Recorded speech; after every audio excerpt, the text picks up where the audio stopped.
All right, hello everybody. Welcome to the next study guide of April 13th. So I just want to go over what you have to do so that you understand clearly everything that is set up for you this week in English and in math. And if you have any questions, you can still contact me, but make sure you watch this little informative video first. If you find that I'm not looking at the camera very well, it's because I'm looking at the study guide beside. So sorry for the unprofessional film quality of this video. Step number 1 in English. Step number 1 in English is to watch the video that I posted in Moodle about the red tree reading response.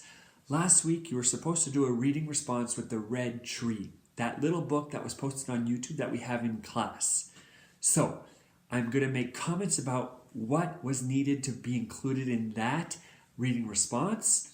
And you can just look through your own and say, okay, how does mine match up with what Mr. Hops said?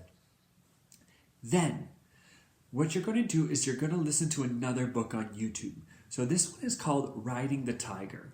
This is one of my favorite books. It's actually a book from a final exam from a few years ago, and it's a great book. So read it on YouTube. Okay, you have to actually read it. You might have to pause the screen, because there's a lot more words than there was on the last one. So pause the screen, read it, take notes if you want.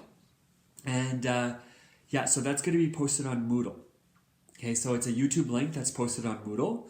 Once you've read the book Riding the Tiger, you're not going to be writing a reading response this week. All you have to do is write the message. So what is the message of Riding the Tiger? Okay, write that on Moodle. And then, again, I'll post what I think about it the week after. So the first thing is really listen to the red tree comments, read Riding the Tiger, and then post what you think the message is, okay? So it doesn't have to be long. Just what you don't have to do connections. You don't have to do structures and features. You don't have to give me your opinion. Just pull out what you think the message of this book is and why, okay? Okay, the second thing, I want you to listen to the poem by Maya Angelou called I Rise. This is probably one of the best poems ever in history, okay?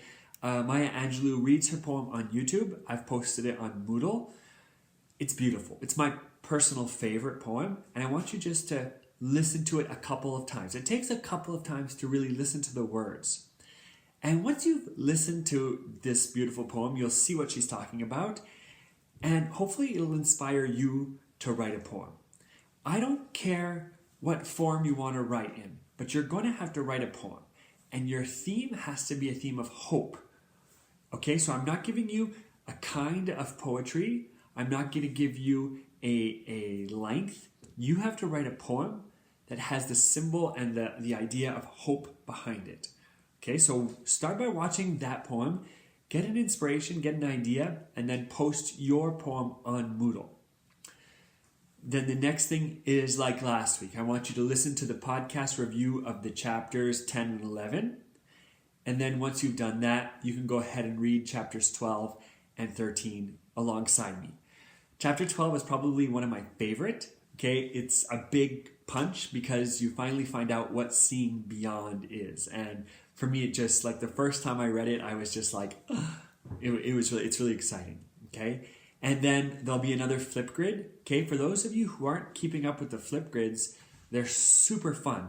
All you need to do is type on the link on Moodle, and it will take you to the flip grid page where you put in the password that is grade 6 Mr. Hops, but just copy and paste it directly from Moodle. And then this week, what you're going to do on Flipgrid is you're going to really just record yourself and tell me what you think about chapter 12, like just seeing beyond. Were you surprised? Is it what you expected? Did you kind of have an idea? So that's great.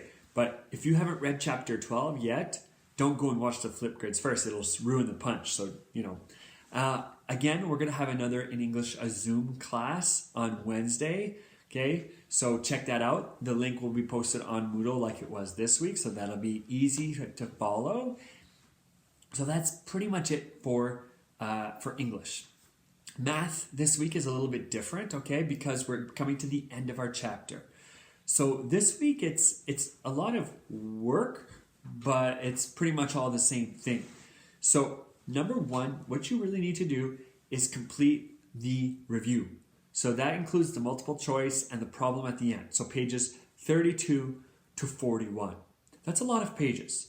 So I recommend that you don't sit there and do that in one day. Split it up. Split it up throughout the week. Okay, give yourself some time off on Easter to have some chocolate if the Easter Bunny comes to your house.